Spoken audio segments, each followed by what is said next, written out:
By the champ, a last ride straight to hell, a tombstone, a choke slam. Here to give it to you raw. This is Wrestling with Savage. SmackDown, hold the title. This is Wrestling with Savage. What? Wrestling with Savage begins now. What's up, everybody? Welcome to Wrestling with Savage. We're here tonight. We're going to be talking about AEW Dynamite. Live from Rochester, New York. Excalibur opening up Wednesday night. You know what it means when it's Wednesday night. It's time for Dynamite. Let's welcome to the show. For the first time, we have the full cast appearing on one episode. I believe this is episode 56, I think. Yeah, 56. Jesus Christ. All right, it's going to start stacking up now. We're going to get to, we're gearing towards our 100th episode. We're going to have a little celebration, probably do a little award ceremony for like who we think maybe the best wrestler was so far of the season, something like that. We'll see what happens. But what's up, everybody? How's everybody doing? Jay, how you doing tonight? I'm doing great. How are you, brother? I'm good. I'm chilling as usual. Same old, same old. Dave, how about you, man? How's it been? We haven't seen you since when? Monday night? Yeah, this is actually my first consistent appearance. Yeah. Yeah. But yeah, Jay, I'm good. How y'all doing? I'm chilling, same old, man. Gilch, how about you, man? We haven't seen you in a minute. Everything good in Staten Island out there? Thank God. It's Wednesday night. You know what that means. It's time for some professional wrestling. We get the first match of the night, which kind of shocks me. Before we go into that, I just want to make sure you guys are all aware of everything that we do and what we're about. This is Wrestling with Savage. We're a wrestling podcast. We cover all the wrestling shows every single week, at least the shows that matter to us. You can check us out at WrestlingWithSavage.com and follow us on YouTube, Instagram, Facebook, Twitch, TikTok, Spotify. Follow us, listen to us while you're driving at work. It's a nice website. Here's a preview of our calendar and everything coming up, including SummerSlam at the end of the month. I'll be doing another live play-by-play for SummerSlam, and we're going to watch, what is it? What's his name? Brock Lesnar versus Roman Reigns, number 8 for the 8th time. Quick predictions on that match right now. Gilch, who do you think is coming out on top from that match? I put the farm on Roman. On Roman? Everybody's, yeah. I know Dave and Jay think Roman's coming on top. So it just really shits on Brock's legacy, but I guess that's what Vince wants to do because that's just good shit. Okay, and now we get the first match of the night, Wardlow versus Scorpio Sky. And before I even read out the match, I just want to say I think Scorpio Sky is an excellent worker, and I think he should have held the belt a little bit longer. They should have did something to screw Wardlow. You have all those guys out there. It's disrespectful to Scorpio Sky to lose this match when there's 20 people outside in the ring with him. This match should have been a one-on-one. If you're going to make Wardlow win, you beat Scorpio Sky, the wrestler. He's out there giving you a performance, a wrestling match. He almost beats you, and then you beat him with the Symphony, and then you end the night, and that's Wardlow winning. And he's the man. He wins the belt. You do this to Scorpio Sky, what does that say about him and his legacy and his future? He's just a piece of shit. He needs 20 people to even try to beat Wardlow, and he couldn't even fucking beat Wardlow with the whole fucking entire All-American sports fucking team. It's an embarrassment. Shenanigans. I give Wardlow a 4-star performance, but this whole segment for Scorpio Sky, it's a 1-star piece of shit for him. It's fucked up. I don't like it. In my opinion, I don't like it. I like that they gave him the belt. I just don't like what they did to Scorpio Sky to make it happen. I don't even think I even need to read out what happened because it was simple. Wardlow, copy and paste. Every single Wardlow match you've ever seen, same thing. You're going to beat the shit out of everybody. He's going to treat these UFC fighters like they're security guards, get rid of them, powerbomb the shit out of fucking Scorpio Sky, and we're going to see a brand new TNT champion. Probably going to be the male version of Jade Cargill, and I hate to say that because that's what it's gearing up to look like. He's not going to lose. He's just going to fucking beat everybody. Who knows how often he's going to defend or if it even fucking matters at this point. You could see the lack. Here's something I'm going to say right from the jump before I get past the thing. Lack of star power tonight, man. When JR gets 3 or 4 minutes of camera time, you know there's a fucking problem. Houston, we have a problem. Dave, that's your territory. What do you think about this match? What are you rating it? The match itself was and like you said, rinse and repeat, same old thing. I am happy that Wardlow won, but I am torn that Sky lost, because I mean, for him to have that belt and everything and to lose just like that, it just didn't seem right. I think maybe they should have built a little more story with it. Maybe I think it was a little too soon maybe for Wardlow to be challenging for it, but it is what it is. I am still happy that Wardlow won. Maybe they'll bring a better story after it. Who knows? Yeah. I don't know if it's gonna lead to the Jade thing. Maybe you're right, but I'm not sure yet. But all in all, I give the match about a 3 because it's like the typical thing, you know. It led up to the symphony, and we all knew where it was gonna lead up to that. So yeah, I give it about a 3. Copy that. And Jay, how about you? What'd you think about this whole match? Well, you know, Warlow comes out, you know, coming out from the outside, and that's exactly where you should be all night long. You should just stay outside. I do not want to see this guy in this building ever again, okay? Let's face it. AEW do not know what to do with Warlow. You guys said it. It's the same repetitive shit, same repetitive moves. The greatest spot was the high swanton. I thought he was Montez Ford up there for a second. But overall, it's the same bullshit. Now, we have a problem. Yeah. The problem is, now we don't know what to do with Wardlow. We made him champ. Who are we going to put him with? Jokers? Come on. We just seen Jokers tonight. And let's not talk about the Alpha Top Team Americans or whatever they call themselves. They couldn't even take proper bumps. Shit, I could do this too and just wait for you to hit me. Go ahead, hit me. I'm ready. They look like a bunch of idiots out there. This was a joke. I don't even know why people were even chanting for this shit. I wasn't. I just feel bad for Wardlow because he's such a rising star and he should not be booked in this type of shit. But I get it. You got to get the belt off the Joker. But now, let's face it. Who are we really going to put him with? No one, right? You just guys said it. It's like the star power. I didn't see nothing here tonight. I'm going to give it a 1 star just because he won the belt. But nothing impressive. Well, how are you going to have stars when you bury them like this? You know, you have a fucking star at Scorpio Sky, and I find it funny, as soon as the fucking match goes to commercial, they're cutting a fucking commercial building up Scorpio Sky, and he's talking about, I told you I'm going to be a legendary champion. I have it somewhere here in the fucking notes. He was talking shit, saying he basically isn't going to, you know, go anywhere. He's the fucking champ. Then we come back from break, and he's getting fucking squashed, made to look like a fucking weak wrestler. Like, he can't beat, he can't compete, he can't even fucking have a 15-minute match with Wardlow without shenanigans from Ethan Page, Dan Lambert, and like fucking 12 other guys that I don't even know their fucking names. Fuck them. Fuck it. Gilch, what do you say, man, about all this fucking shit that we saw tonight? I mean, unless you loved it, you tell me, man. No, you guys are dead on the mark. I needed more, and I don't know. Can he do more? Is he being held back? Like you said, the same thing with Scorpio. I like Scorpio too, and to see him to just get the symphony of power bombs and joke with him clotheslining everyone from top team, throwing them out. What a mess! Like, and you're right. Like, they have no idea what to do with him. I imagine now you keep the belt on him like freaking forever, right? I mean, that's the only thing to do with him at this point. But like you said, that he sells merch. Yeah, what's it going to be? Squash matches, right? Because I mean, I don't know. We got a Goldberg situation here. This is a Goldberg situation. Yeah, well, at least Goldberg didn't have a. You know, he was winning, but he had no belt. Well, I'll say this: at least this guy's better in the. This guy's at least better in the ring than Goldberg. He is capable. Well, that is a fact. We saw him hit that bear hug suplex. We saw him hit that senton bomb. We saw him do insane fucking clotheslines. He obviously can make every move look real and believable, and all that. He's got all that. He has the, his mic skills. I wouldn't say are like the best or anything like that.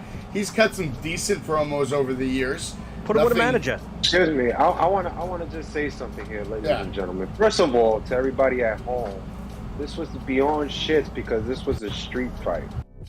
What the fuck do you see that was a street fighting tonight? Somebody tell me. Well, you saw the title belt shot. You know, Scorpio Sky takes the title belt. He tries to knock him out with the belt. Classic shit. Again, you're making Wardlow try to look like a god. He's just going to kick out of that, too.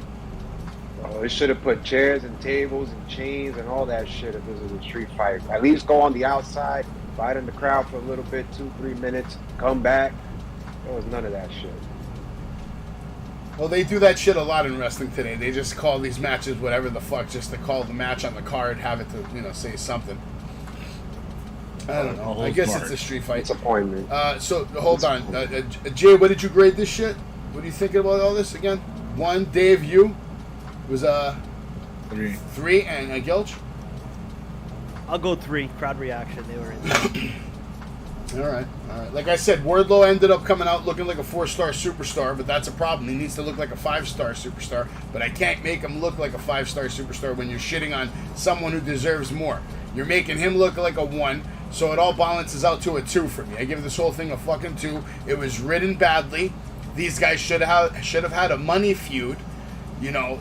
Scorpio could have screwed him. You have all those guys out there. There's a million reasons why he could have lost.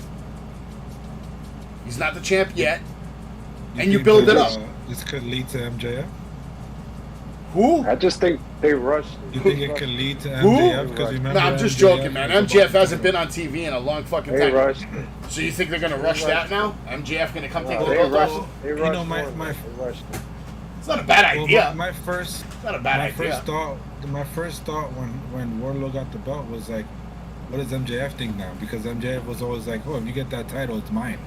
So is it going to lead to something like that if he is returning? I don't know if he is or not, but I don't think could we're be going to see MJF on TV until CM Punk comes back, but that's just me. possibility. But that'd be kind of stupid. That's like their biggest star. Well, I think they're just saving him and they're saving that. That's the match that was supposed to happen, but obviously, CM Punk had other plans. Well, I guess we'll have to see. I don't know. All right, so we're moving on now. We had a promo again from guess who? John Moxley, saying a lot of people have lost a lot of money betting against me. They think that Brody is going to catch me off guard. Maybe you forget what kind of monster you're dealing with me here. Blood and Guts is like going golfing on a Sunday to me. Being a world champion is not for everyone, but I do it every day.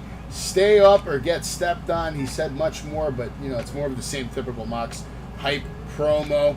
Then we get a segment. It was pretty shitty. The People versus Mark Sterling talking to Keith Lee about a court case. Lee says we have trust issues, me and my partner, but we're still winning, unlike you. Tony Nese is there. He asks, what did he mean by that? I just feel so fucking bad for Tony Nese. I feel bad for Keith Lee. This whole storyline makes no... Like, who's in charge of this shit? Is this Tony?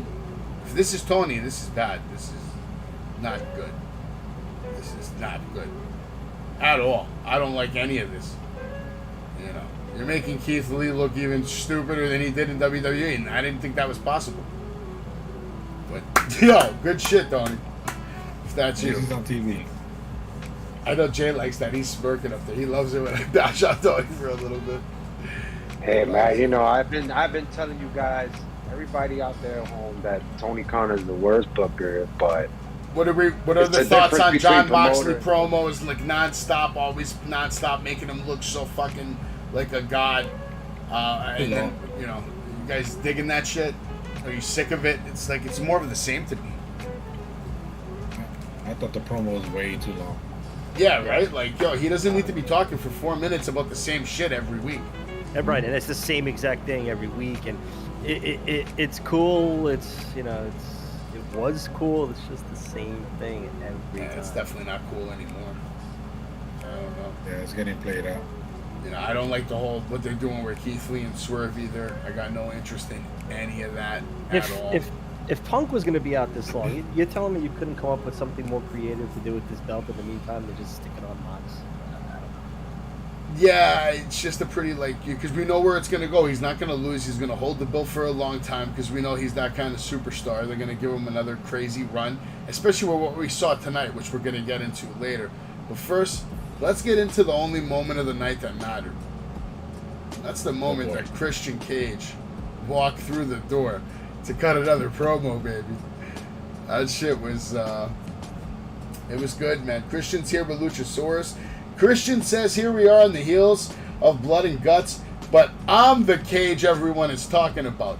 You ignorant pieces of crap think you deserve to have answers on why Lucha decided to stay aligned with me? Here comes Matt Hardy. Matt says you're the Michael Jordan of assholes. Jungle Boy was my friend and he trusted you, he respected you, and you screwed him over. No one deserved that. No one deserved that at all. Christian says, hold on a second. You're going to pretend to be buddies with Jungle Boy? Really, Matt? You're starting to make your brother sound like the sober one, which obviously I thought that was a fantastic line. Jay, your camera is like vertical now. Yeah, I don't know. Yeah. Live stream, baby. Oh Surprise of the day. He was vertical. And now he's gone. He did a magic trick. That was a cool magic trick, though. I liked it. But I thought that spot by Matt Hardy was funny and Christian and all that. I thought this whole segment was actually funny. I enjoyed it, man. He said, ride his ass out of here, says Tony. You know, Tony's talking about Christian. Tell him to get the hell out of here. There's no deaths. He won't go from Taz. Asshole chant from New York. Matt says, we've been doing this for a long time, and I get it. You don't want to do it and make big money one more time, but hey, I did it too. I took, all these dudes and I used them last month of my life. Has been a mess, but here I am to make sure no one gets taken advantage of again. And then, of course, Christian says, Matt, you're a clout chaser, and you can't stand when your name is not in the headlines. You know, he said you use your kids, you use your dog, you use your wife, you use a lawnmower. You turn a blind eye to your brother and your issues for one last run. The fact is, you realize I'm the hottest, most influential superstar in AEW. This is embarrassing, but your screw-up brother is not the most embarrassing thing to your family. You are. Now Matt goes for Christian, but Luchasaurus steps in and destroys Matt Hardy, sending him through a table with a chokeslam. Christian sits next to him, and, it was a nice spot. I enjoyed it. I thought it was funny. I gave it a 5-star. Good storytelling. Again, I loved it. I enjoyed Matt Hardy getting fucked and destroyed. It was great. Jay, what'd you think of this? Or Dave, anybody want to jump in? Go for it.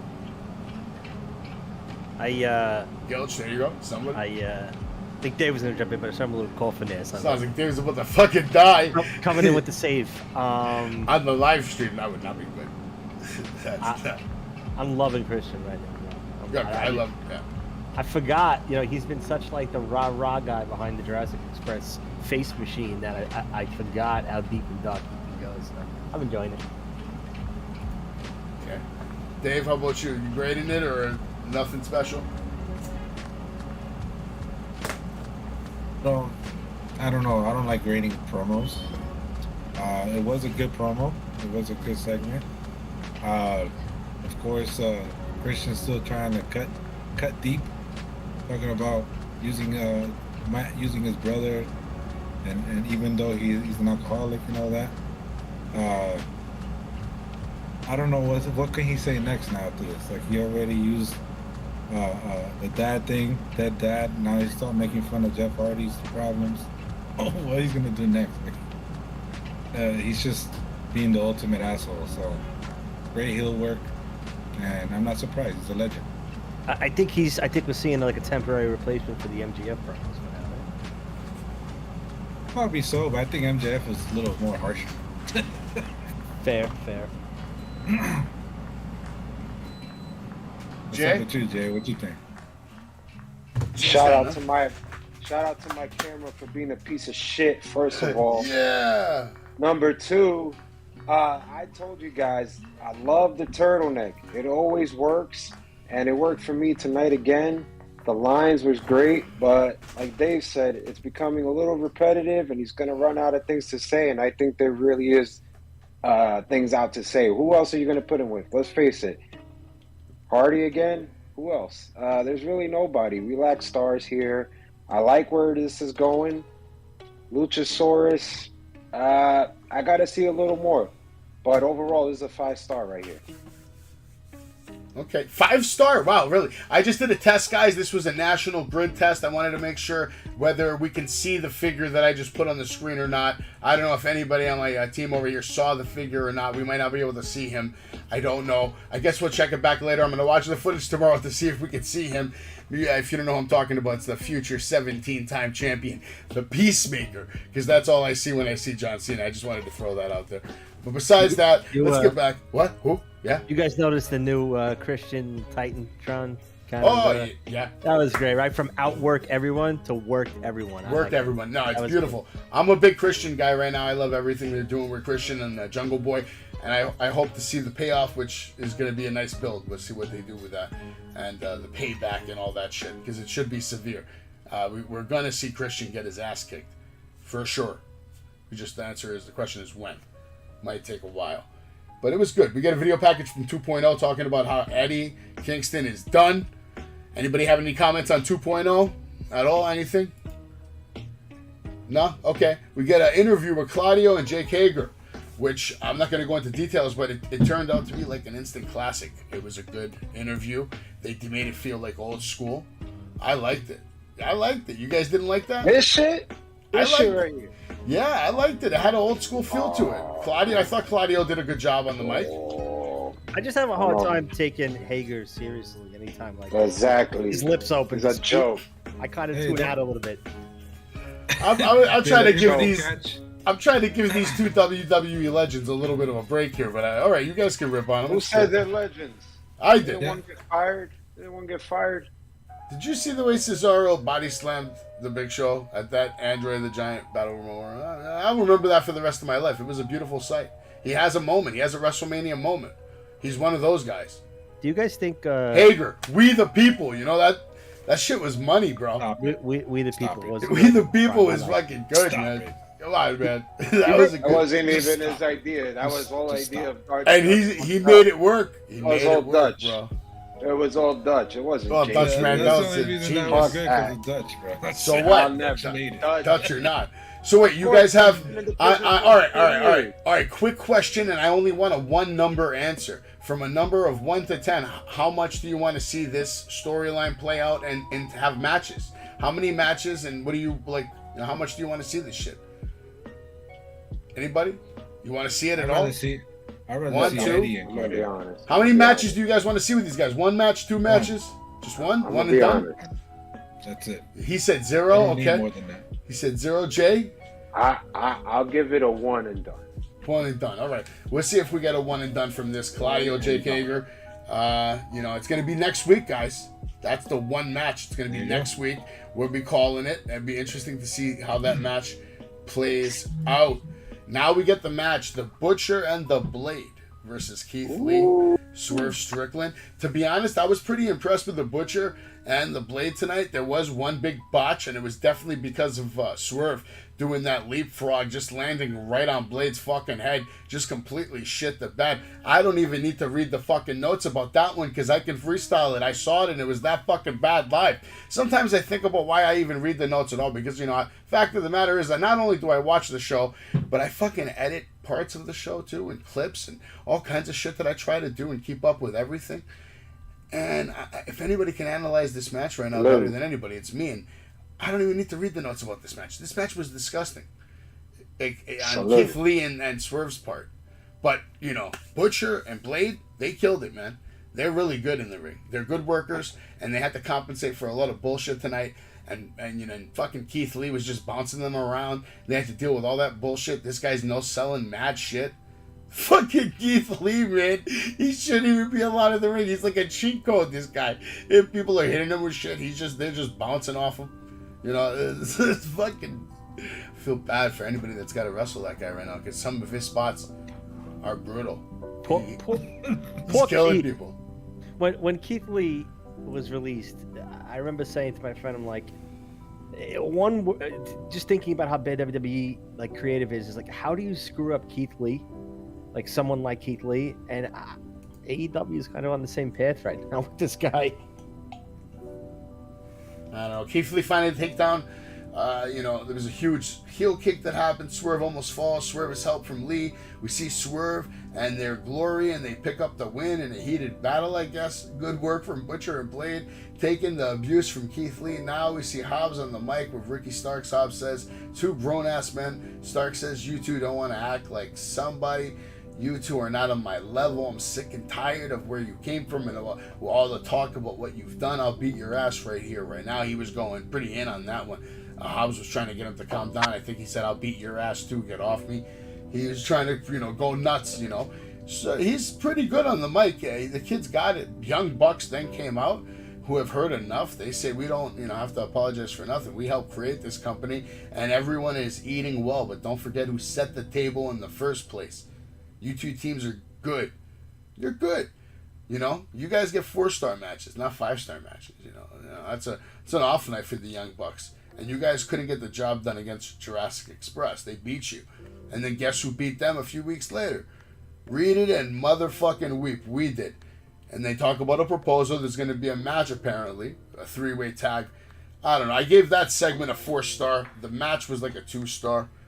Gilch, I'll go to you first. What did you think about this match? Tell me what you think about Butcher and Blade's improvement in the ring. Tell me what you think about Keith Lee Swerve's character progression.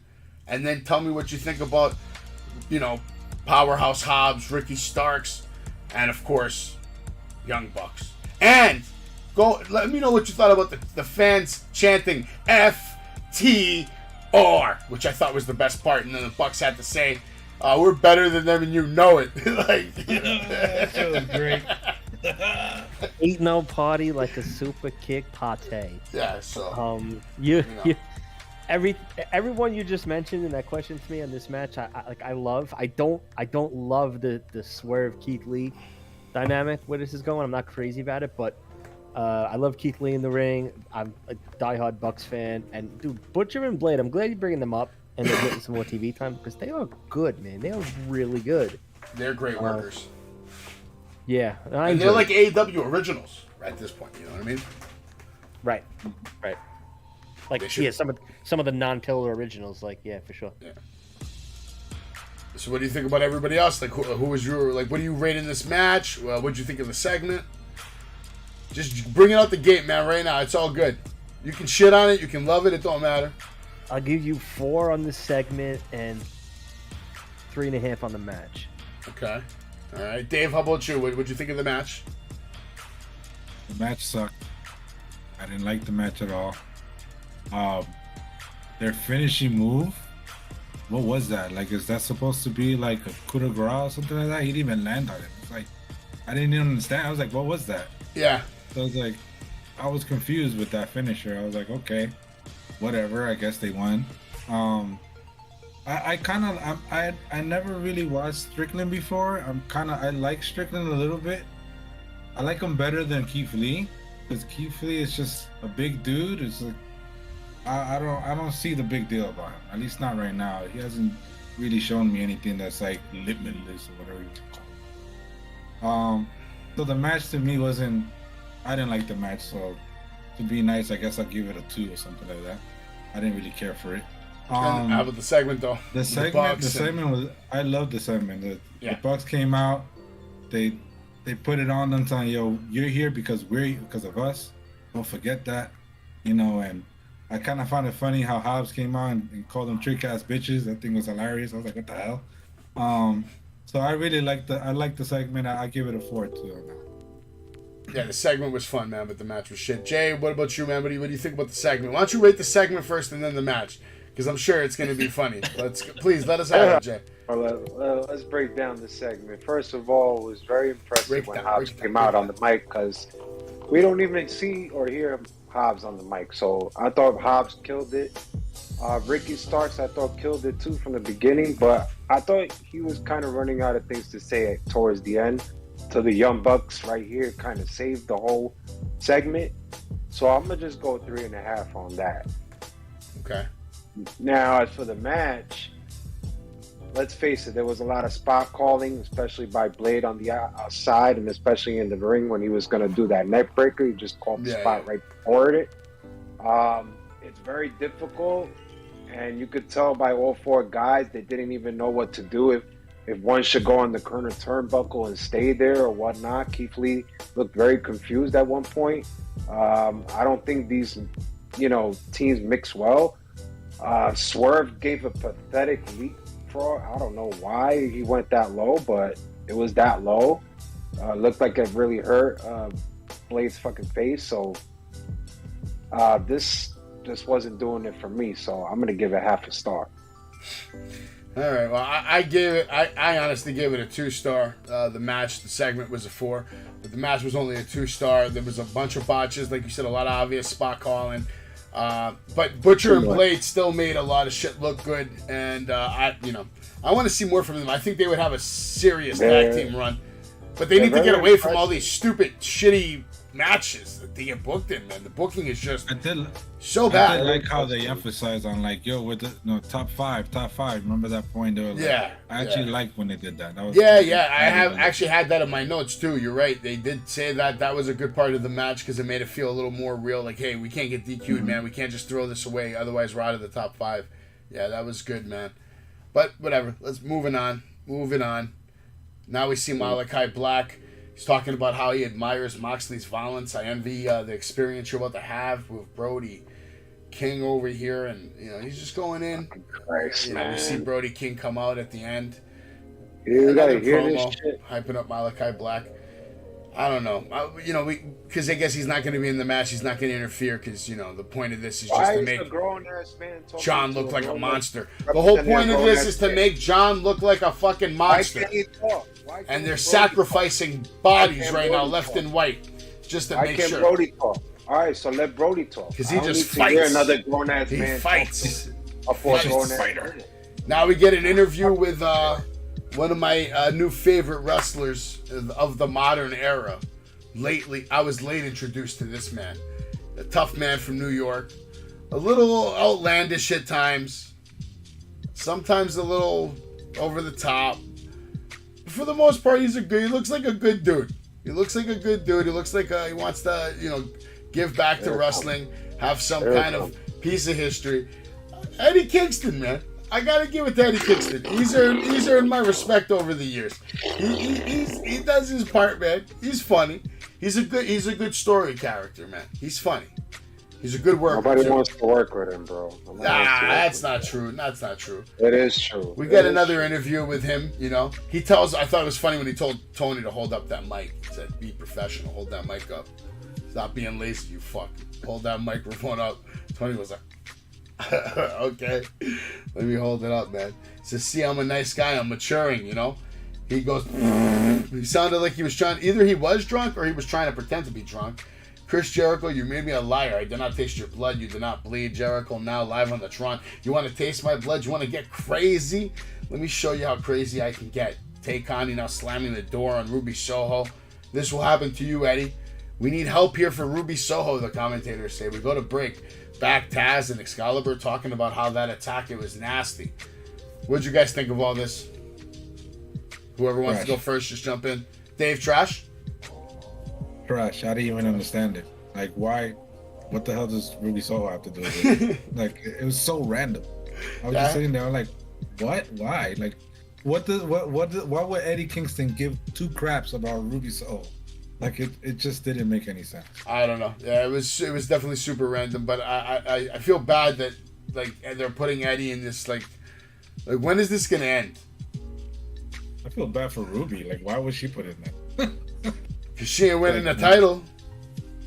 Yeah, but why? It's like damaging her character for no good reason. It's like, I don't even get it. Because they're too busy with the Thunderstorm money they're about to make. Yeah. They're going to create a women's tag team just for this division, just for this team right here. Thunderstorm. Please no. Thunderstorm? It's going to be the next wave. All the fans are going to come in with umbrellas. Probably. Yeah. Oh, man. Jay, you got anything to say about Eddie Kingston? Thunderstorm or is he on your list? Is Eddie Kingston on your list, Jay? He's always been on my list. Oh. I don't know what you just guys saw tonight. What I saw was basically a nice rising star just went back on the blind. Just literally went all the way to the bottom. They're burying him. Hello, They are let me very remind you, good. folks. It's Eddie Kingston versus Chris Jericho already happened. You already saw a program with these guys, folks. Let's not forget that. It ended. It ended perfectly. Now we're going back to the same shit because we have no more ideas and we lack star power. And this is exactly what we're getting. Now we're just adding poor people like Ruby Soho and all Tay Connie and all these people in the mix for no fucking reason. It's a clown show. It's a shit show. And it's poor Eddie because he had the potential to be literally up here. I'm not saying he's going to win the fucking belt, but he could at least go for the fucking belt. And now he's back here. Well, he did And have a who's title he shot back against with? Mox, right? He's back with Jericho. He had a title shot against Mox one night, I believe. Yes, he did. He did. And it was impressive. It was an impressive match. I would have gave that a fucking 4-star. But look what he's going back with. Now he's going back with Jericho and all the rest of the little clown sideshows with him. And it's bad. It really sucks, man. Because Well, I like that match was and I- before CM Punk got to the company, right? Yeah. See, once CM Punk gets to the company, That look was what like happens. pandemic, Everybody bro. gets put. That was like pandemic. Everybody gets put on the back burner. Everything stops because CM Punk is here. Hold the presses because now we got to make Punk shirts because they're selling out. Tell me not. If Punk anybody time. thinks, tell me not. I gotta be true on this, 100%. If anybody thinks wrong, say it now. But come on, man, this is horrible. We're going backwards instead of forward with a rising fucking star. That's And true. now we That's burned true. him. All right. Well, next we get a segment or a match. I wasn't sure what we're gonna see. Now we see the Dark Order for the first time. They're coming out in a long time. Brody Lee Jr. with everybody there. -1. His name John Silver and the entire Dark Order coming out to the ring. They say we have important news for all of you. Every single one of us is what made Dark Order today. I want to personally thank everybody for showing up, supporting us. He says we're here to make a proclamation, basically saying this is a new chapter for the Dark Order. We're going to be here. Then, of course, QT Marshall has to come out and run his mouth, saying how long do we have to, put up with this charity case bullshit. Brody Lee Jr. wants to go after him. He says your father was a legend, but you take after your mother, which is it's pretty fucking brutal line to say to a fucking kid. You're like, holy shit, like what are you doing right now? He says, let's get in there, man, face to face, man, before I go to your private locker room and I rip off all the heads off all your toys. Yeah, here comes Hangman Adam Page. He's pissed off now. Him and Uno just start beating the shit out of him. They throw him in the ring. The whole Dark Order is just beating the shit out of him. We see a stunner, German suplex, huge lariat. Good God, they were just abusing him. Now here comes Brody Lee Jr. with the mic. Says, QT, I would pin you right now, but I'm going to wait till I'm 18. And then he says nothing else. 5-star for Brody Lee Jr. because it's Brody Lee fucking Jr. And it's a 5-star. That's it. If you don't like that, then you might have a problem, man. I'll give you a 5-star spear or a 5-star chop. Your choice. And if you don't believe me, Yeah, I don't know if I'm the right person to be talking about this then, because I don't know. Ain't no 5-star. Skip. damn, man. Hey, he's a kid, man. You got to give it a 5-star just because he's a kid. You know what I mean?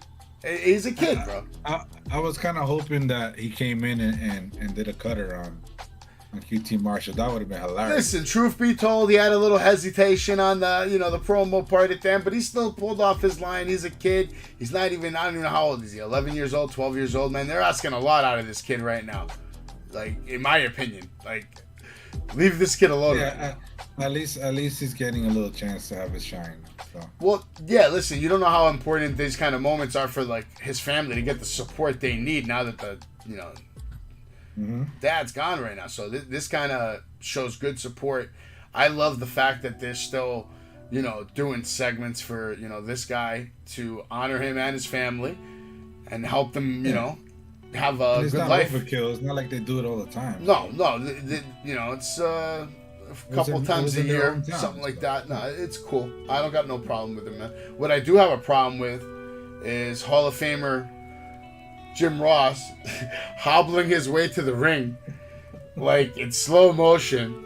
And the fact that it's okay that he has to take his time to get to the ring, man. He's old, whatever. It's cool.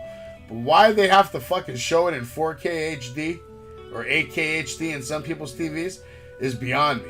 Why we're watching Jim Ross come out, get him now announced for 3-4 minutes just speaks volumes to the absolute lack of star power that was in the building tonight.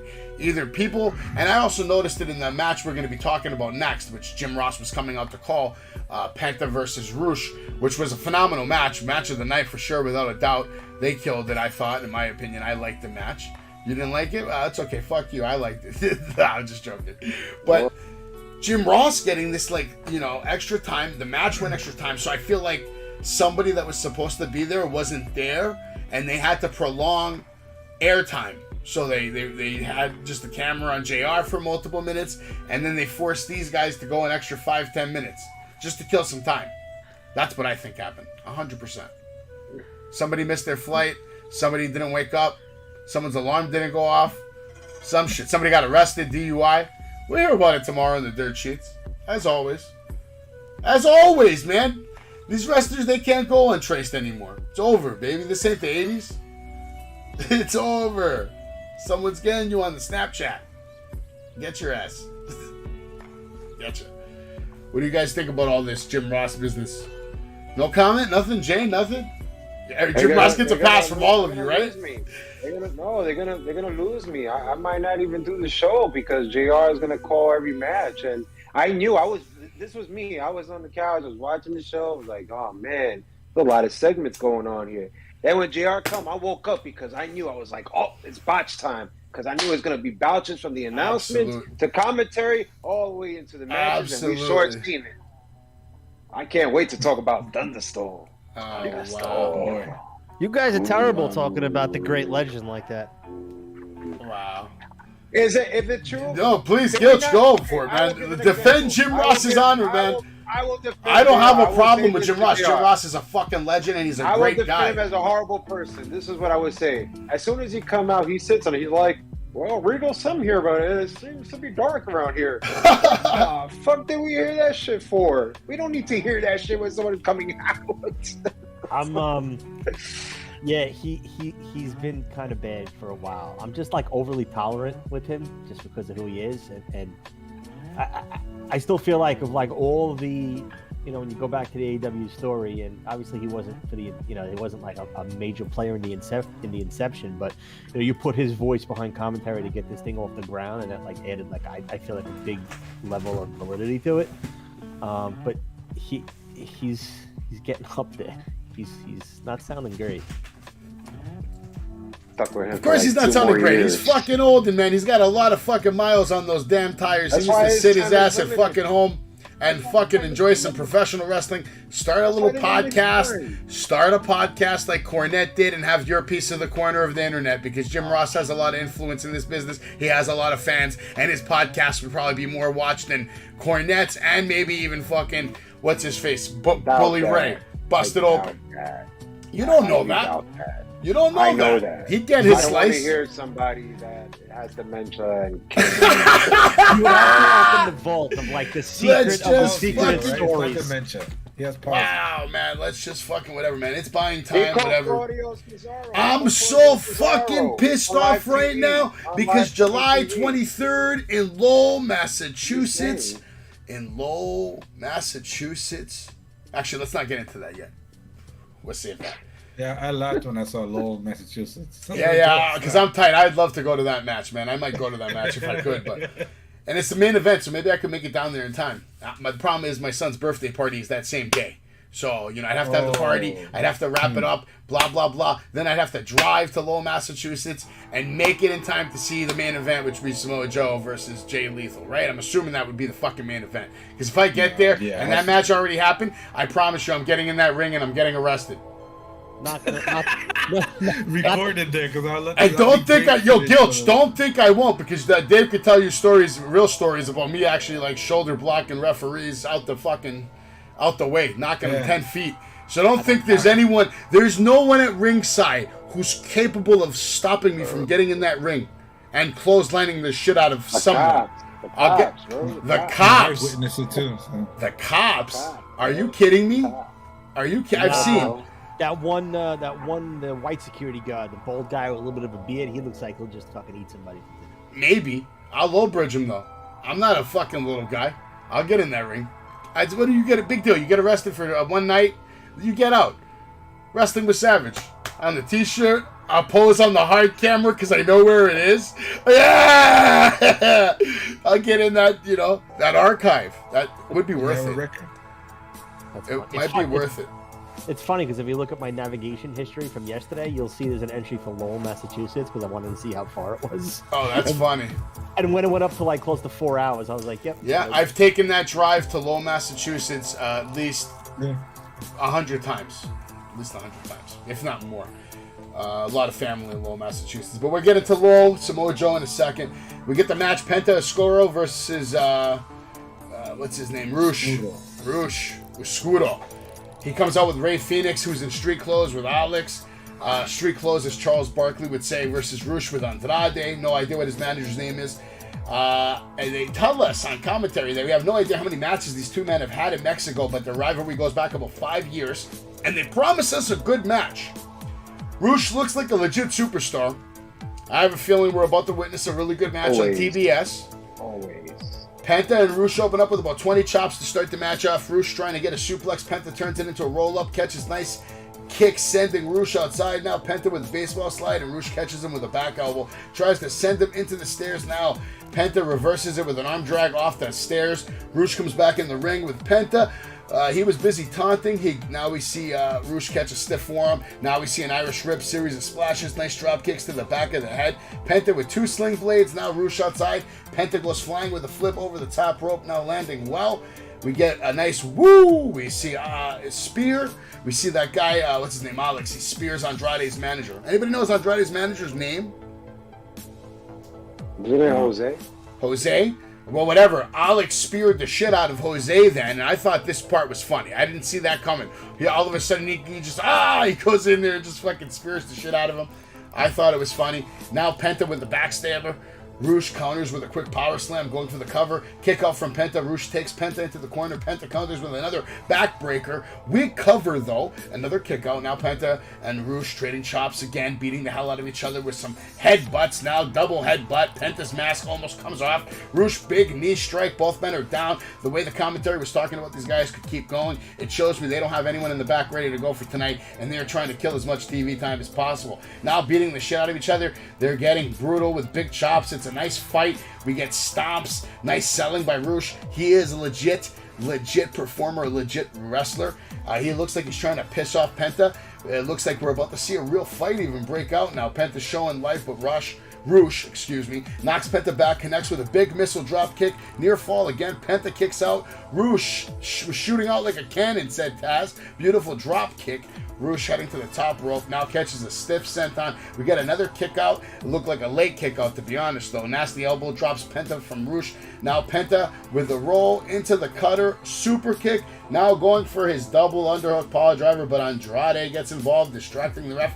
Now we have a low blow and another low blow, and the mask is torn off yet again. This is getting very serious. Complete disrespect once again. La Faction stealing the mask of Penta Escuro. I'm going to go to Dave first because I know Dave was talking a lot about this and how much it bothered him that they keep ripping the masks off. So, Dave, what did you think about this match? What are you rating it? You called it. The match is great, but I give it a 1 because of that bullshit at the end. I'm getting sick of it. They do it way too many times. Yeah. And it's so played out already. Give it a 1. Give it a 1. So it's a 1 just because they took the mask off again. I'm done with that shit. Jay's loving it. All right. Jay, what do you think? Oh, man. First of all, Roosh is 2-time ROH World Champion. I think he should have never lost the belt against Jonathan Gresham, but that's another conversation another day. He looked amazing here. Penta and him really have great chemistry. You could tell they fought before years ago. I was loving the chops back and forth from the jump start to the middle of the match. The headbutts, Penta was selling that shit so great every time. He was actually making Roosh look like a star tonight, and that's exactly what Penta was supposed to do. So he accomplished his mission. There was a nice top rope senton. The Penta hit the cutter. That was nice. There was a lot of nice spots here. I really like this match. I can't go as high as that, and I love how Dave's rating is. It's just hilarious to me. but it didn't look so smooth to me. There was just something missing there. I can't put my fingers on it, but I'm gonna go 2.5. 2.5. All right. It was a nice, impressive debut for Roosh. I can't lie. All right, so we got a 1, we got a 1, we got a 2. Gilch, how about you, my friend? What did you see? Oh, 2.5, 2.5. I'm so sorry. My apologies, Jay. Gilch, what did you see in this match? Did it stick out to you? Did you have any moments that you loved? What are you rating it? Did you like the storyline that we're getting here? No, I didn't really like the story. The match, yeah, like 2.5 sounds about perfect. It might have been the best pure match of the night, which is kind of pathetic. I mean, that says enough about it. Other than that, I really wasn't like totally into it. I just can't. This guy Rush comes down to the ring every time, and his name is R-U-S-H. It's fucking Rush. Why is this guy called Rush for all this time? Even in Spanish, it's not Rush. Like I don't get it. Right. That's why I'm like, what is Rush? Right. You're not wrong. You're not wrong. But he actually looked pretty sick coming to the ring tonight with that mask on. Looks pretty intimidating. He looks like a legit fucking superstar. You guys noticed when he was coming down, he was gonna go one way, but the manager's like, "No, go this way." He's probably used to doing. He's probably used to doing something else. You know what I mean? He's still new there, so he's fairly new there. I gave the match a 2-star. I thought the storyline's like a 4-star though. The storyline's headed in a 4-star direction because it's getting serious. It's getting serious. There's serious bullshit going on. He's ripping off this guy's mask. He's pissing off Penta. There needs to be like a serious receipt for this. This is like an I think offensive. it should end right here. It should just end right here and move on. Well, I'm a big fan of Andrade though, so I want to see where it goes. And I'm a fan of Penta. I like Penta, man. I don't care if he's getting old, he's not going as fast as he used to, or any of that. I don't care what the haters say. I like him. I like his work. He's one of the best they got. He's an AEW original. And he puts on matches, with the Young Bucks that other wrestlers only fucking dream about. So this ain't Lucha Underground. Who cares? Disrespectful. Disrespect. That's your new name should be, honestly, Jay's wrestling name. Who cares about disrespectful? His name should be Disrespectful Jay. They're watching it. Disrespectful Jay is his name. Disrespectful Jay. Like Jay Lethal. Cares. He's Jay Disrespectful. Story? How is this a 4-star story? All right, well, what do you rate the storyline right now? Right now, what are you rating the storyline of Samoa Joe and Jay Lethal? You really want me to rate that when one guy... Absolutely, because July 23rd in Lowell, Massachusetts, we're going to get the match Samoa Joe versus Jay Lethal. Death before dishonor. That's a 1-star. It's a 1? That's a 1-star. Dave, what are you rating that story? Other opponent wasn't even there. It's a 0? Jay Lethal and Samoa Joe. Jay Lethal did all the work. Samoa Joe did shit. 0. Is there really a story there? Yeah. Exactly. It's from the past. Exactly. It's a story from the past. They've been cutting video packages about it every fucking week, pretty much. Jay Lethal, at least. 20 years ago. Whatever. They're having a match in Lowell, Massachusetts on July 23rd. Who will fucking win this match? I don't know. Probably Jay Lethal. Jay Lethal. I'm assuming Jay Lethal. With Satnam Singh there, it becomes 5-star promo, right? 5-star promo, man. The guy's fucking His English is getting better. After this, we get an even more... This was the worst moment of the night. We get the segment Danhausen, Orange Cassidy, Mark Sterling, best friends, Tony Nese running a shitty lawyer segment again over a match on Rampage. This is as corny as it gets. This was a complete 0-star shit show. Had no business on fucking Dynamite tonight. Fucking straight trash, dumpster fucking trash. Then we get the match, baby. All right, we get another match, and we get, like, the big storyline. I like it. I like all of it because Acclaimed is real. Tonight, Max Caster comes to the ring. Yo, listen! Yo, listen! And then, the gun boys just take the mic out of his head. Shut the fuck up. You're not fucking cutting a promo tonight. Anthony is back. He is 100% back. He's going to wrestle. Like I said, they cut the mic off, man. Fans are chanting ass boys. Now we see the Acclaim with Billy Gunn. And apparently there's going to be a 4-on-4 match, all right? Leon Ruff, Bear Country, Fuego del Sol.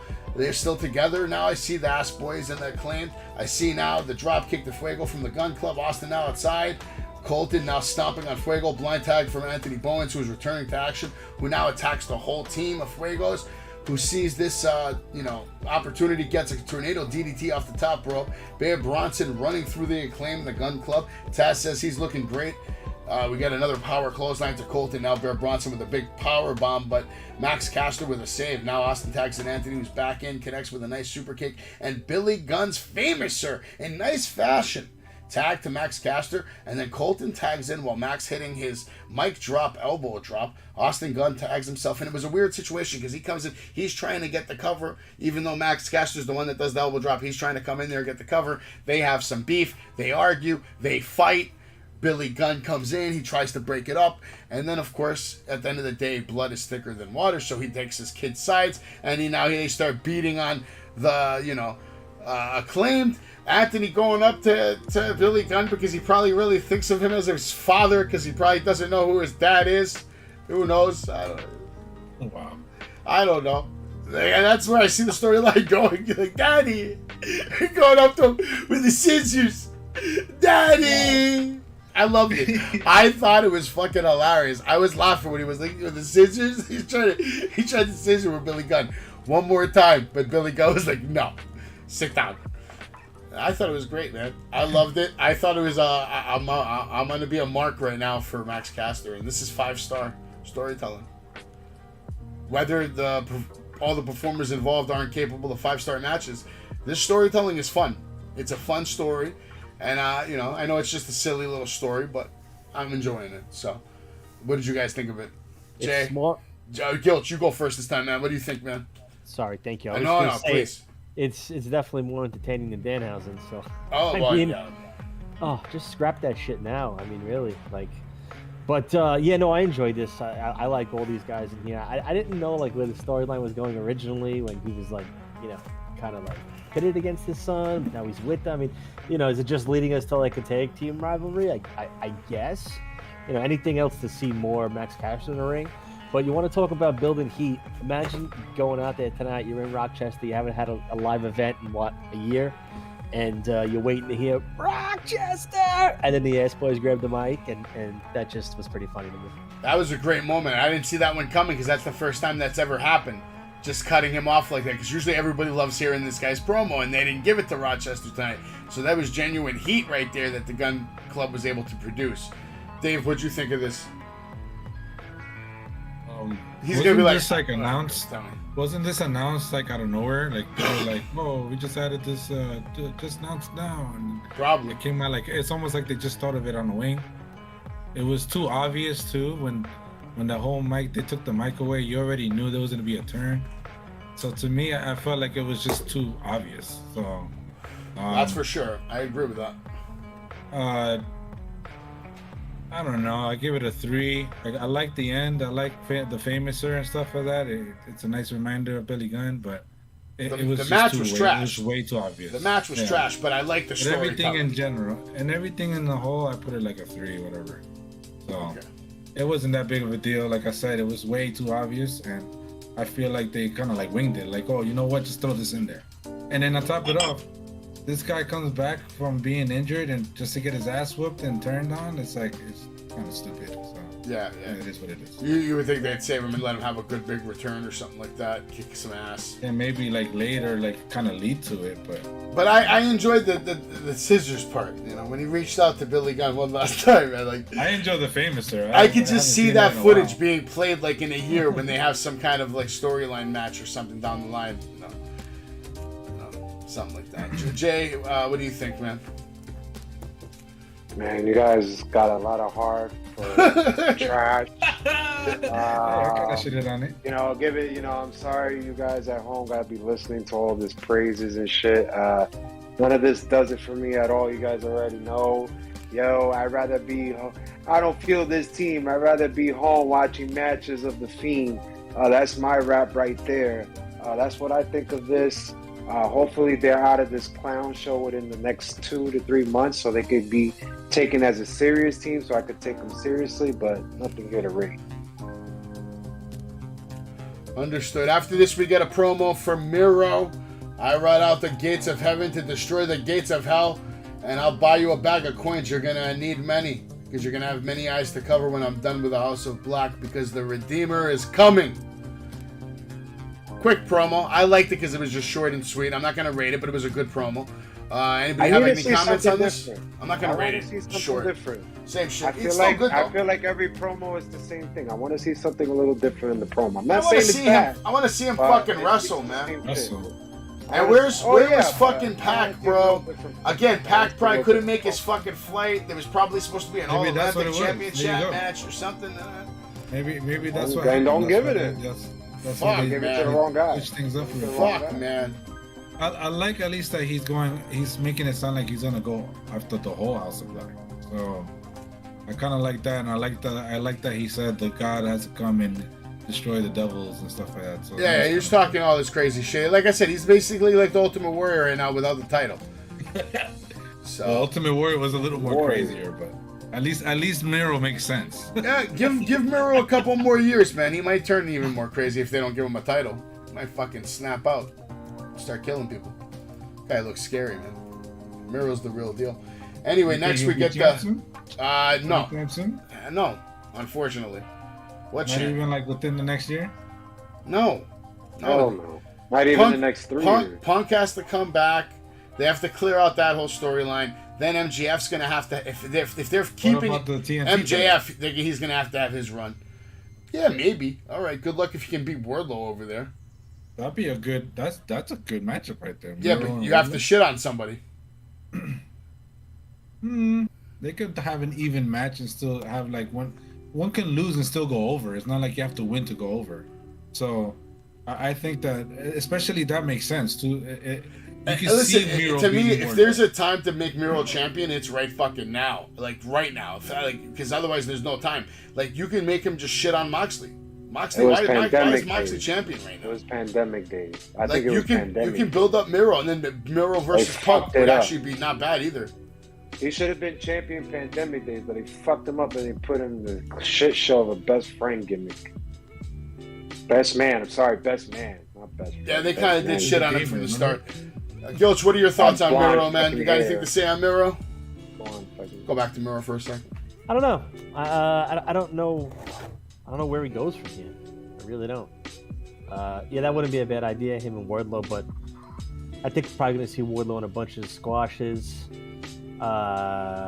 couple matches with decent opponents that he still destroys. Yeah, I don't know. I don't know where you go from here. For me, he needs to go after Pac, but he can't do that if Pac's never in the fucking building. Why is he talking about House of Black? He should be talking about that All-Atlantic Championship. He should be talking about Pac, too. And Clark. Tell him, I'm going to come to New Japan and I'm going to fucking kill your god. Because I'm sick of this bullshit. Like, you should just go off. There was 2 Dynamites since Pac won at the pay-per-view. He has not been live in Not attendance. even mentioned. Neither. Not even mentioned. It's like a Samoa Joe. Yeah. Shit's crazy, Not bro. even mentioned. Shit's fucking crazy, man. He's like the CM Punk. After this, we get the match Thunderstorm, which is Tony Storm and Thunder Rosa versus Nyla Rose and Marina Shafir. Oh shit! Here we go. All right, Nyla Rose, Yeah, Marina wait for Shafir this versus shit. Tony Storm, Nyla Rose, Thunderstorm starting off, starting beating the hell out of Marina. They were pretty much beating the shit out of Marina for a long time. They had her in the corner. Thunder tagging in and out. Thunder goes off. Nyla comes back with a elbow Marina's face. Now tagging in. We get Thunder goes after Nyla. Basically, they were just beating the shit out of fucking... All my notes here for the first half of the match, they're just beating the shit out of Marina in the fucking corner. Tagging in and out, headlock, this, that, kicking the shit out of her. Nothing fucking spectacular. I gave this match a 3.5. I mean, we see the tag. They take control of the match. Thunder and Tony towards the end. They were chopping down Nyla with more chops, elbow strikes, now an Irish whip. Nyla using her power to hold the ropes. But Thunder with a drop toe hold, then a stomp, a running drop kick to Nyla. Nyla with a Uranagi now. Marina came in there, hit a shitty cartwheel with a pump handle throw of some fucking kind, looking real stupid. Goes for the cover. Tony with a save. Now Thunder comes in. Tony hits her with a DDT. Marina goes for the kick on Tony, who dodges it, catches a German suplex and the nasty hip attack. Tony hits the top rope. Nyla hits the Thunder driver. That was also spiked by Tony off the top rope for the clean 1, 2, 3. 3.5 for me. Gilch, Dave, Jay, who wants to go first? What they saw, what they liked, what they think. Oh, you don't want me to go first, so You don't want me to. All right, Dave, it's on you. I don't like the thunderstorm bullshit. Like, why even they're together? Thunderstorm. She's the world champion. Why is she in a tag team? Like, it don't make sense to me. I think they're like, oh, I like the sound of thunderstorm. Let's put them together. It's pointless. It doesn't make sense. I love Thunder Rosa, but I'd rather her wrestle by herself. Like, just don't. I don't like the combination. And the match, I thought it was okay. I give it a 2. Copy that. All right. Gilch, what about you? I care less about anybody that was in this match. Copy that. Okay. It's funny because obviously in our group chat, I'm the one idiot who asks why she's holding a umbrella in her hand. Hence, against the thunderstorm. I thought that was a shot to Asuka. Me too. I took it at first as that, but then I was like, oh, thunderstorm. Okay, I get it. Yeah, I'll give you 2.5. All right, Jay, how about you, man? 0 star, 1 star, 2 star? You can't knock Tony and Thunder. They were wrestling good. And even Nyla Rose was good. I didn't see any botches. Marina fucked up a little bit, but the other 3 girls were in there. Yeah, man. Who gives a shit about Tony? Who gives a shit about these wrestlers in the ring? Let's talk about one of the most dangerous wrestlers you could ever work with besides Shanti Blackheart. You have over here Marina Shafir. She was the most dangerous worker that I ever seen on live TV right now tonight. I can't believe it. She even moves like a robot. I don't know what's going on here. Every move was like a robot. I couldn't tell. They went for head scissors on her, and she didn't even know how to land. She didn't even land on her ass. She landed somewhere awkwardly. Bad right there. You want to talk about thunderstorm? First of all, I saw illegal tag, so you put that in your little botch videos and your TikTok later. You're going to see at one point Thunder had basically Marina Shafir here in the hold, and instead of tagging her, she tagged Marina Shafir in the back. If anybody did not catch that, please go rewind it. That's a botch right there. There's nothing clean about this match because Marina is just so dangerous. Every move she was doing was dangerous. She did not know how to throw it. I think Excalibur called at one point a pump handle throw. It wasn't a pump handle throw. She just didn't know how to throw her. That's what it was. You guys got to see that this person is dangerous, just like Shanti is dangerous at the fucking Money in the Bank. These 2 women are the most dangerous women I've ever seen since Nia Jax. So, I don't know. This was just bad. I think Marina Shafir should be off TV. I know Nyla Rose was there to team with her and make her look good and this, and maybe it was Nyla Rose's stupid idea with the fucking Rihanna umbrella. I don't fucking know. All right? I don't know whose idea that was. But this was horrible. Marina Shafir should not wrestle with these girls. That's why these girls are fucking hitting her hard, because she's fucking throwing them down awkwardly hard. So she's going to get her ass kicked really hard. Yeah, she looked like she caught about 14 receipts tonight. That's what happened tonight. Yeah, that was like a major receipt. And she's gonna keep coming. And I'm laughing at the whole match because I hear Rose in the corner. Come on, Marina. Come on, Marina.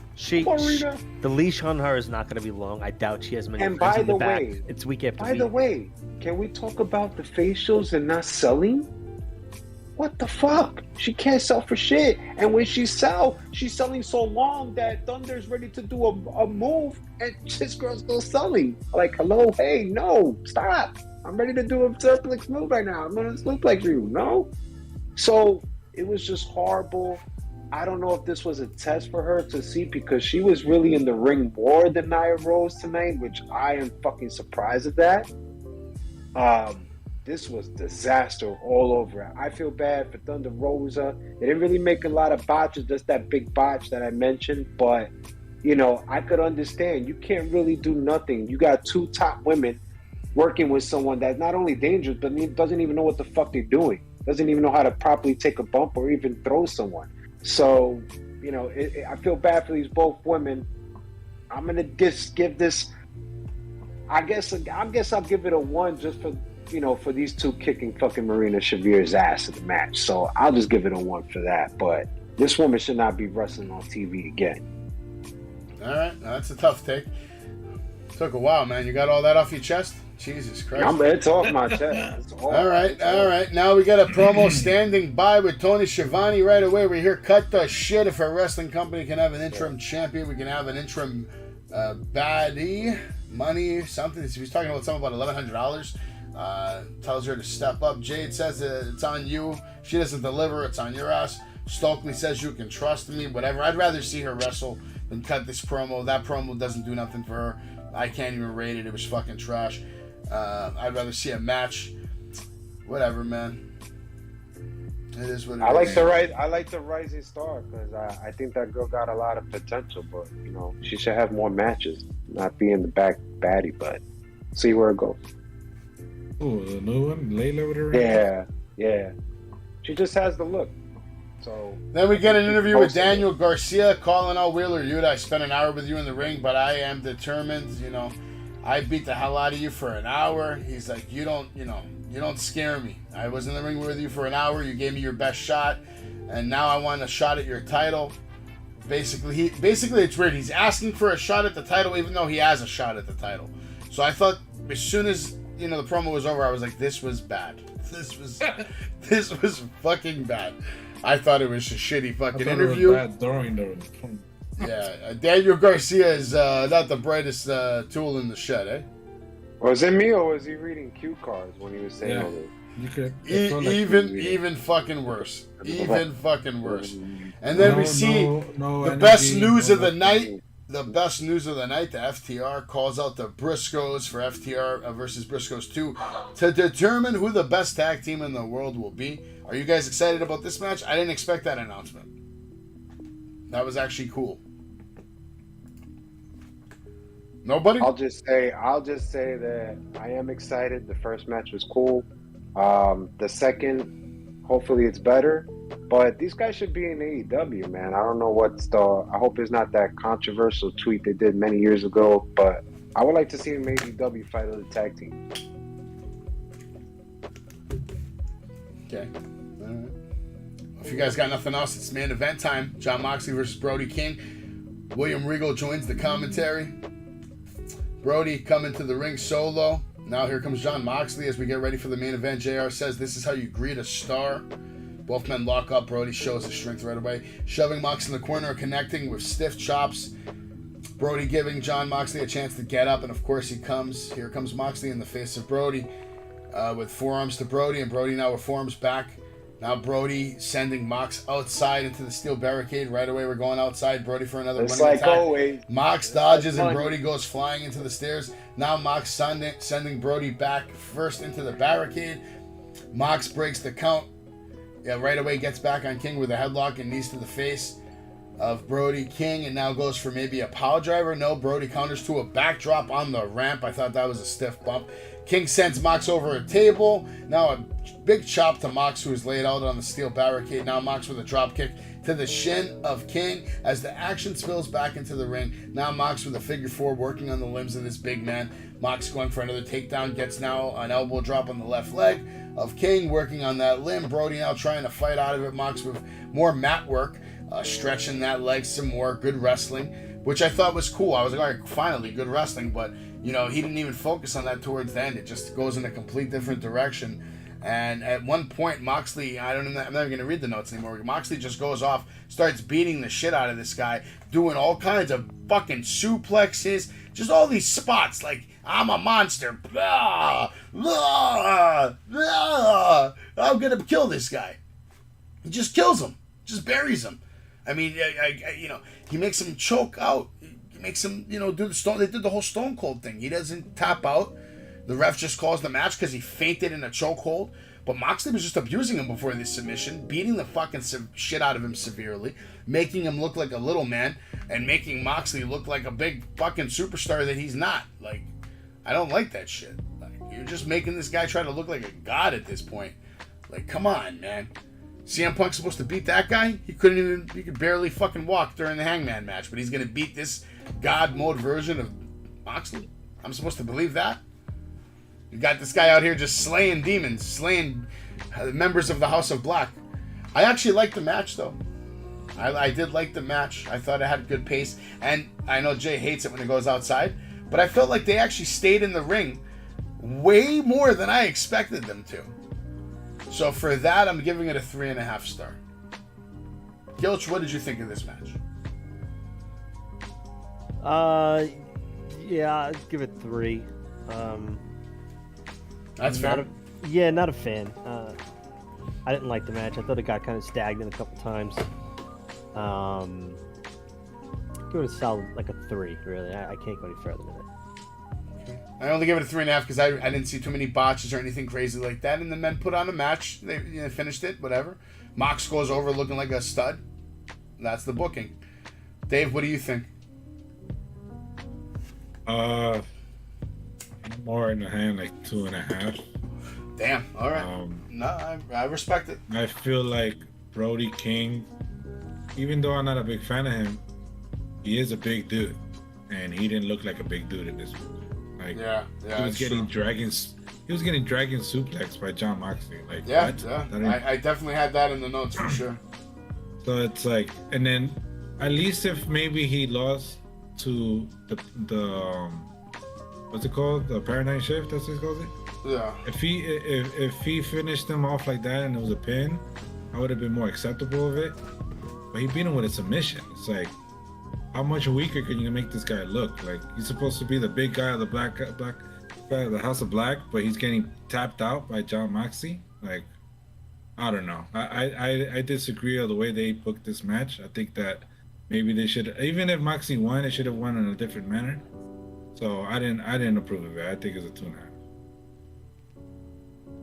I think if you're trying to build House of Black, you don't just shit on their guys. Yeah, I agree with that. Darby Allin would have been better served for this loss. I think they kind of like. I've seen AEW do this a couple times. I think they think it's more respectful for a guy to pass out in a submission, like he can just recover from that, versus being like tapped out and not like hurting the character. I've seen like they do that a couple times. I've seen. Nah, what Moxley did to him tonight was like a Hulk Hogan squash job.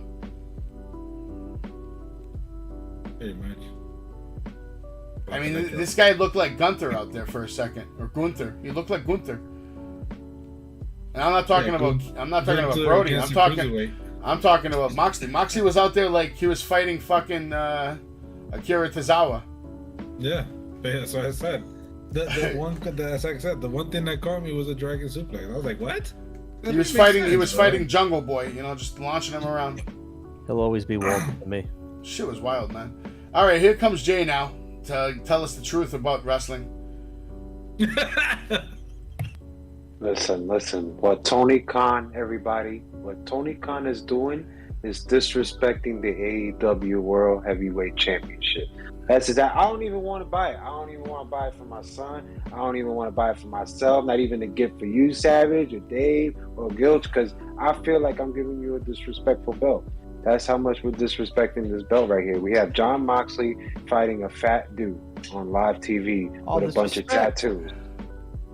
of tattoos. Now, the only good thing that Brody did was the clothesline followed by the pile driver. I'll give you that. But overall, that was a nice spot. Thanks for calling that out. Am I supposed to believe that John Moxley is really struggling kicking fucking Brody King's ass on live TV on the main event? Am I expect to believe that a Joker that's been booked like Brody King in the House of Black is a competition to John fucking Moxley? I mean, we're talking about Mr. Wild Thing over here, right? Black Club, whatever, Combat Club, whatever you want to call it. It's a joke, okay? We're disrespecting the belt.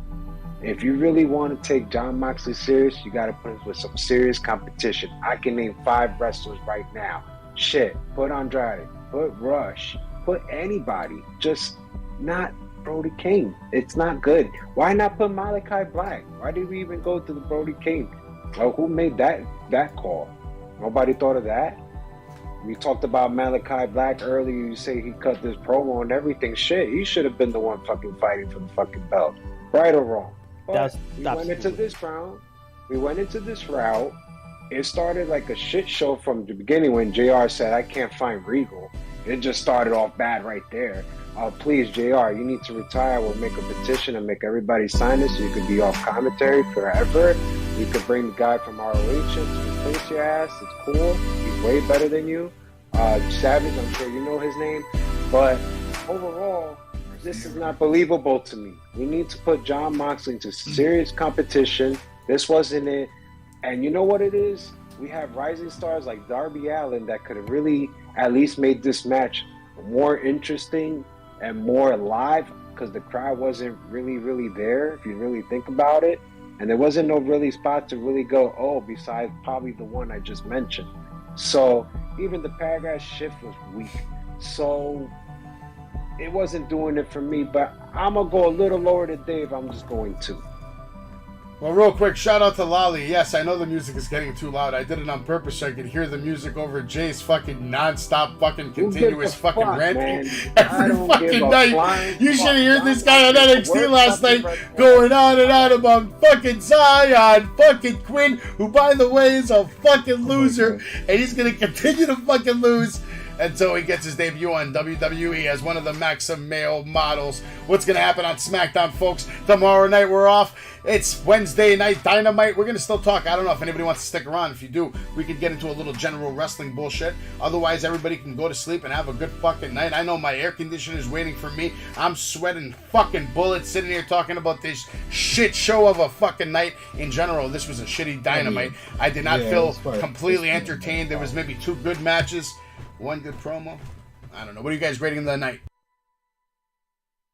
First of all, Zion Quinn is the most rising superstar at the age of 32 years old, and he's played 5 professional rugby teams, okay? He is a fucking champion, all right? He is a goddamn champion. He needs to be taken serious. He's 6'3", he's a monster, he's a beast, he's blockbuster, he's money, all right? Now, what am I going to give the show? What can I give the show? There was a bunch of segments that were boring, just like Dave is yawning, because I was doing the same thing as all these segments. Let's not talk about the horrible segment Daniel Garcia put. That was so bad.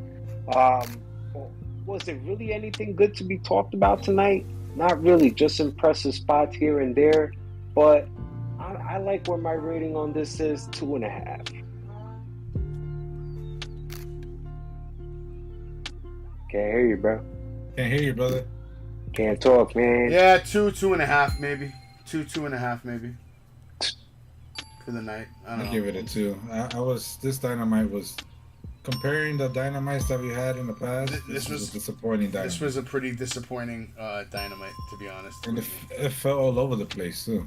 Yeah, if you look at it from putting the right guys on TV, this fucking night was like a flop of flops, you know? It just looked like everything was just smushed together just to try to kill some TV time. The only thing that had any real substance was the main event and the opening. Like, pretty much the matches that were called. The Tony Storm match had substance because we knew what was going to happen. There was a setup. Mox was a setup. We knew what was going to happen. And then, of course, Wardlow and Scorpio. Even though the Wardlow and Scorpio kind of set the tone for the night because I didn't like it from the ending. I was like, really?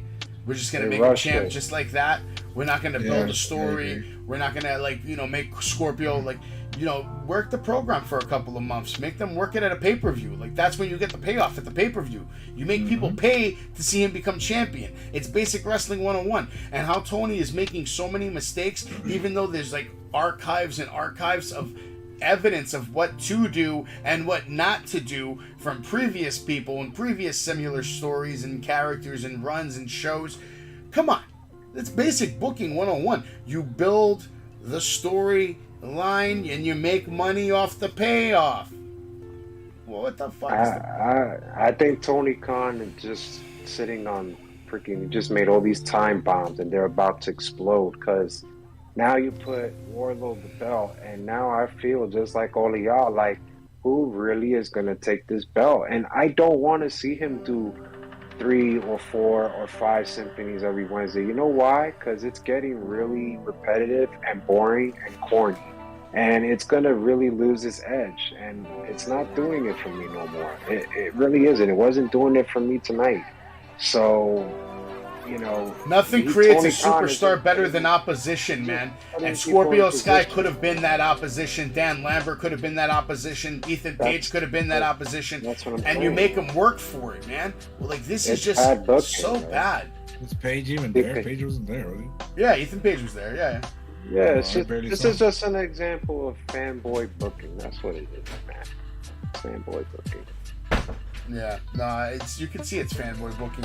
But you know what? Who knows what we would do if it was us booking the show, right? I would make that program last a little longer, at least till All Out, at least till September. I would drag it. I'm gonna give him the benefit of the doubt because we don't know what factors he had to deal with.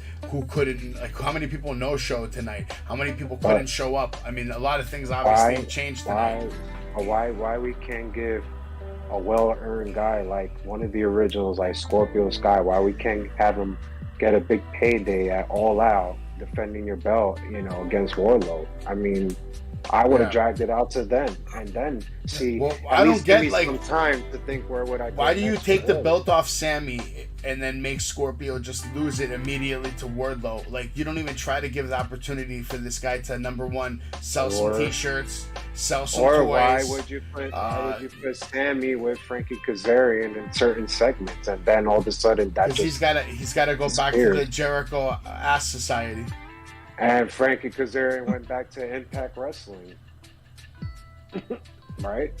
Jericho's a GOAT, but I'm sick of the JAS. It's the Jericho Ass Society now. I thought you loved that. Yeah, but I'm getting the blood and guts was over. That was terrible. It was like that really turned me off. Maybe they can redeem themselves with a couple of Fireball segments. I don't know. We'll see. You guys have anything else to say? Closing thoughts the night in general? Are you guys looking forward to SmackDown? At least you get to see Roman. Oh, he's gonna be there. Yeah. They announced he's gonna be there. So you think he gained more weight? Maybe. He might have gained some more weight tonight, man. Oh my god. We barely even see him anymore, man. Shit was bad. Yeah, man. He has that. It's like a Brock Lesnar over here. Yeah. Yo, I gotta say it. So far, Monday Night Raw was better this week than that's sad, AEW. That's sad. The Miz versus AJ Styles was better than any match I saw on the card tonight. And Seth Rollins versus Ezekiel was better than any match I saw on the card tonight. I agree with that. 100%. I'm not a fan of Ezekiel. Penta Escudo would have been a better match if it didn't end the way they did. Because it's just, they do it too many times.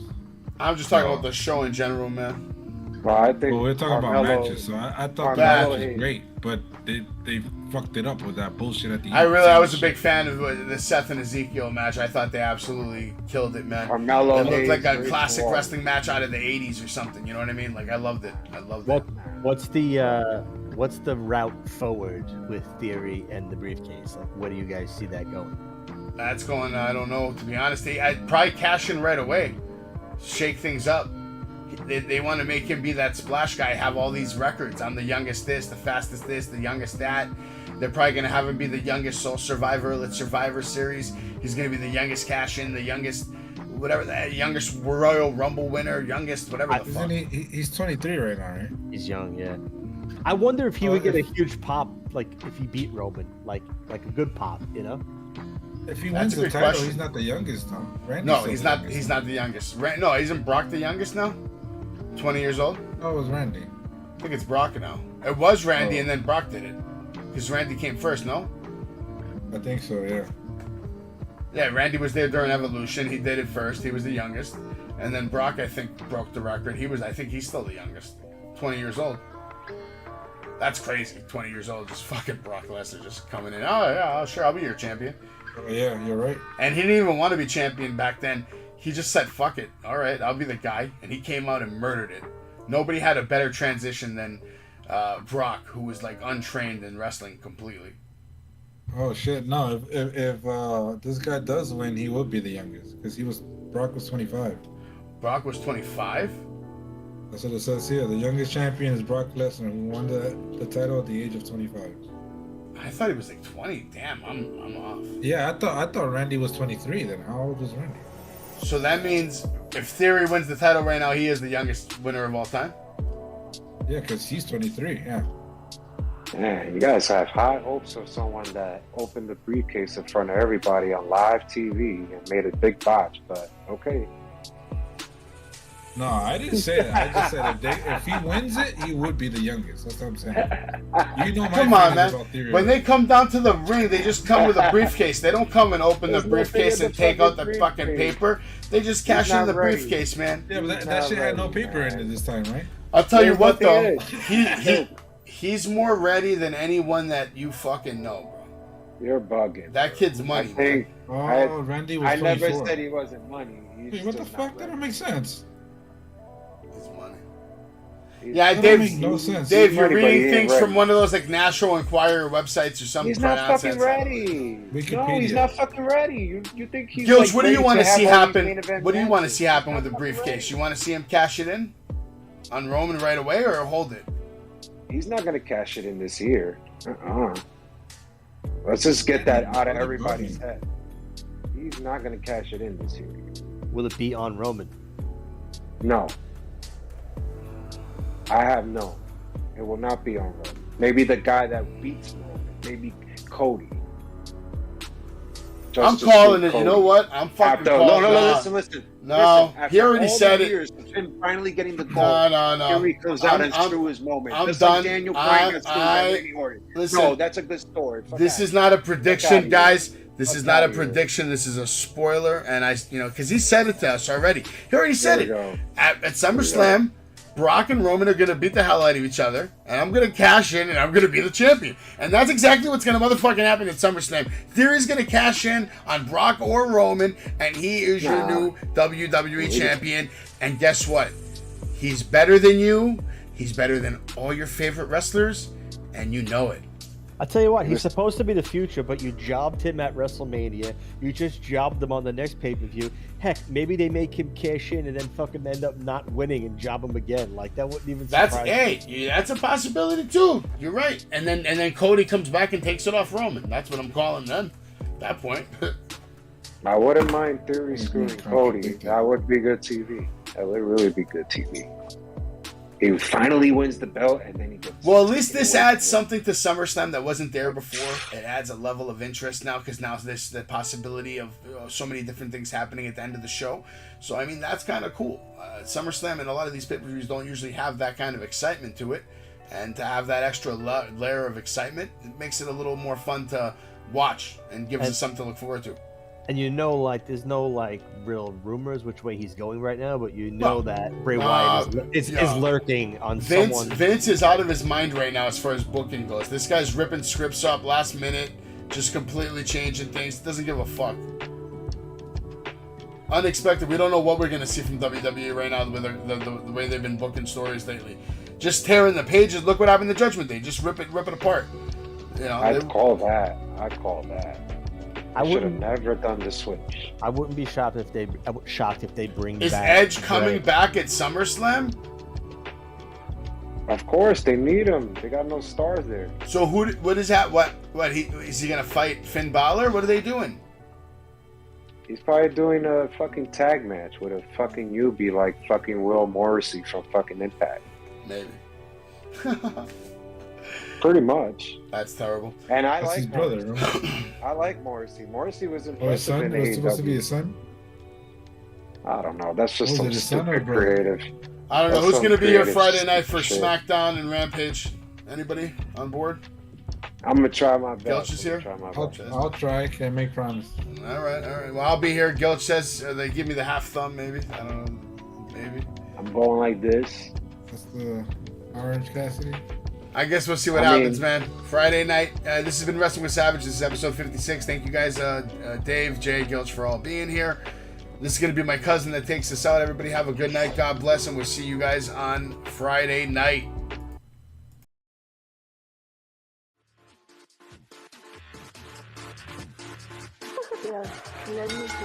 Pedigree, 1, 2, 3, project you live as the champ. A last ride straight to hell, a tombstone, a choke slam. Here to give it to you raw. This is Wrestling with Savage. SmackDown, hold the title. This is Wrestling with Savage. What?